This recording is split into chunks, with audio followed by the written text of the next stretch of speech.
বাজারে বেঁধে দেওয়া দামে মিলছে না ডিম, মুরগি। আলু, পেঁয়াজের শুল্ক কমানোর প্রভাব পড়েনি। সম্প্রতি সরকারিভাবে ডিম, মুরগির যে দাম নির্ধারণ করা হয় তার চেয়ে বেশি দামেই কিনতে হচ্ছে ভোক্তাকে। মাসখানেক আগে বেড়ে যাওয়া চাউলের দরও সেই জায়গাতেই রয়ে গেছে, বেড়েছে সবজির দরও। তাই কঠোর পদক্ষেপ নিয়ে অত্যাবশ্যকীয় পণ্যের স্বাভাবিক সরবরাহ এবং যৌক্তিক দরে সহজ প্রাপ্তি নিশ্চিত করা জরুরি বলছেন বাজার সংশ্লিষ্টরা। শাহেদ জাহিদের প্রতিবেদন।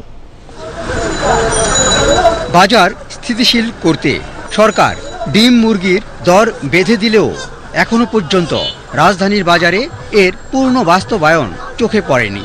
বেশিরভাগ ক্ষেত্রেই বিক্রেতারা নিজেদের ধরা দামেই বিক্রি করছেন পণ্য। প্রতি কেজি ব্রয়লারে 12 টাকা করে লাভ করছেন ব্যবসায়ীরা। অন্যদিকে ডজন প্রতি ডিমে লাভ রাখছেন 7 টাকা করে।